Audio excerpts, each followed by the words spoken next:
네, 안녕하세요. 다정한 청년의 다엘입니다. 네, 오늘은 시간이 지날수록 잘 헤어졌다 싶은 연애라는 주제로 이야기를 나눠보도록 하겠습니다.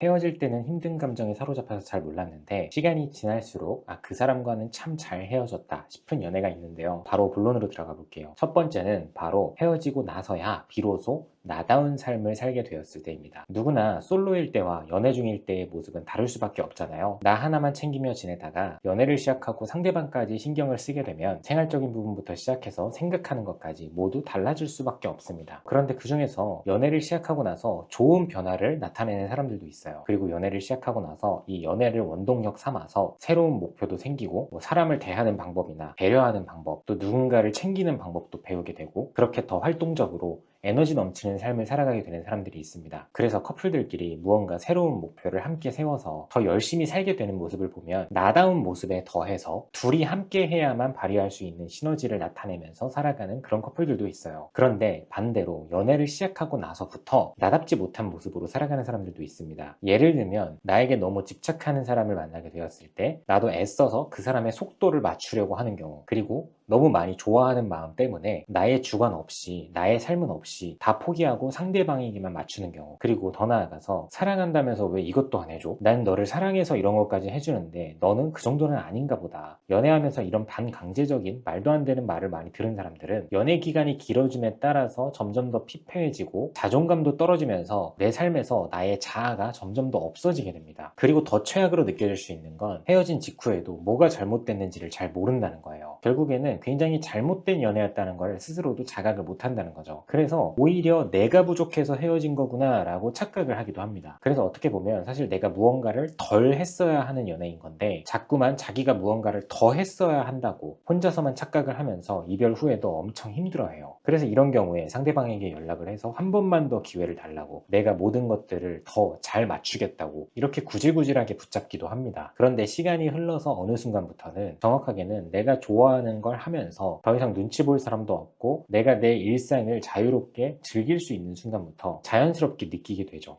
그 사람이랑 잘 헤어진 거구나. 내가 그 사람이랑 만날 때는 정말 내가 하고 싶은 것도 아무것도 못하고 정말 나 스스로를 해치기만 했구나. 그래서 특히 어릴 때 이런 연애 경험을 한번 거치게 되면 그 연애를 통해서 많이 성장을 하게 되는 것 같아요. 다음으로 두 번째로 잘 헤어졌다 싶은 연애, 잘 헤어졌다 싶은 순간은 바로 전혀 특별할 거 없는 평범한 연애였다는 걸 알게 될 때입니다. 사람들은 누군가에게 특별한 사람으로 여겨지기를 원합니다. 특히나 사랑하는 사이라고 한다면 더더욱 그렇겠죠. 그래서 사랑하는 만큼 그 안에서 특별함이라는 감정을 부여하게 되는데요. 나는 정말 너랑 결혼하고 싶은 만큼 널 사랑해. 지금까지 만났던 사람 중에 너가 가장 좋아. 이런 감정은 처음 느껴보고 앞으로도 너 같은 사람은 못 만날 거야. 등등. 가장, 처음, 앞으로도 없을 거다. 이런 류의 말에 굉장히 특별함을 많이 느낍니다. 어떻게 보면 결혼이 뭔지도 모르는 사람이 결혼하고 싶은 만큼 좋다고 하는 거나, 아직 미래를 살아보지도 않았는데 너 같은 사람을 못 만날 것 같다라고 말을 하는 거나, 좋게 포장하면 설레이고 달콤한 말들인 거고, 안 좋게 말하면 그냥 모순 덩어리입니다. 그런데 그렇게 연애를 이어가다가도 정말 너무나도 특별하기만 할 것 같았던 그 연애가 끝이 난 거죠. 그리고 나서 또 알게 된 사실이 그 사람이 정말 나에게만 하는 표현이고 정말 나에게만 보여줬던 특별한 모습이었다고 생각을 했는데, 알고 보니 이전 사람에게도 똑같이 했었고, 또 알고 보니 최근에 만나게 됐다는 사람에게도 똑같이 행동을 하고 있는 거예요. 이런 사실을 알게 되는 경우들이 종종 있거든요. 그러면 그럴 때 느끼게 되죠.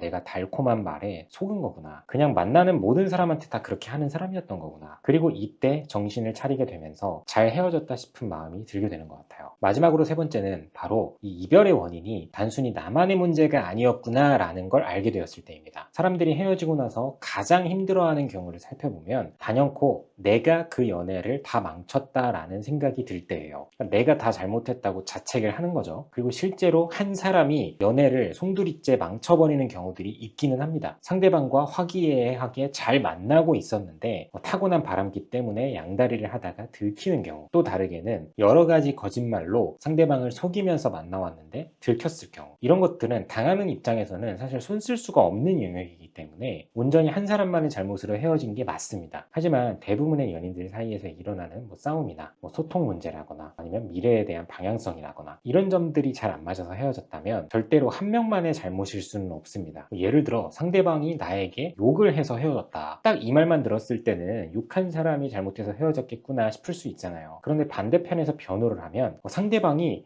욕이 나오게끔 만들었다라고 말을 할 수도 있거든요. 그래서 팩트가 나는 상대에게 욕을 했고 상대가 나에게 욕을 한 건 아니지만 차라리 나에게 욕을 해줬으면 싶을 정도로 나를 비꼬고 뭐 무시하고 눈치 주고 압박했다. 그러면 이 말을 들었을 때 욕을 한 사람의 입장이 이해가 안 되지는 않잖아요. 그래서 이런 경우도 엄밀히 따지면 서로서로 잘못이 있는 거죠. 이로써 애초에 둘 사이에서 일어난 다툼이라고 한다면 한 사람만의 잘못일 수는 없다는 거예요. 그런데 연애라는 게 또 참 모순적인 게 실제 팩트가 나의 잘못이 3, 상대방의 잘못이 7이었는데 내가 상대방을 더 좋아하면 나의 잘못이 7로 바뀌고 상대방의 잘못이 3으로 바뀌기도 합니다. 뭐 극단적으로는 나 10, 상대방 빵 이렇게 되기도 한다는 거죠. 그래서 말 그대로 정말 모순인 거죠. 이 또한 좋게 포함하면 이게 뭐 사랑의 힘이다 라고 말을 할 수도 있는 거고요. 잘한 사람을 잘못한 사람으로 바꿔버리고 잘못한 사람을 잘한 사람으로 바꿔버리는, 그리고 좋아하는 감정과 미련이 클 때는 자기 객관화가 안 되는 경우가 많아요. 제 아무리 옆에서 지인들이 너만의 잘못이 아니다, 분명히 상대방도 잘못을 했다라고 사실적으로 말을 해줘도 정작 본인이 깨닫지를 못하죠. 그런데 뭐 어쩌다가 나와 비슷한 연애를 하고 있는 듯한 그런 남녀의 모습을 보게 되거나 알게 되면 그때가 돼서야 비로소 정말 나만의 잘못이 아니었구나, 저 사람들 보니까 내가 이제는 조금 객관화가 되는 것 같다, 이렇게 느끼기도 합니다. 그러면서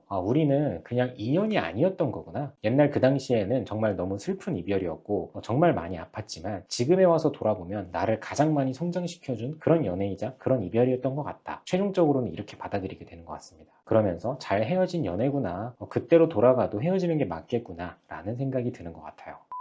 네, 오늘도 영상 봐주셔서 감사하고요. 지금까지 다정한 참견의 다일이었습니다.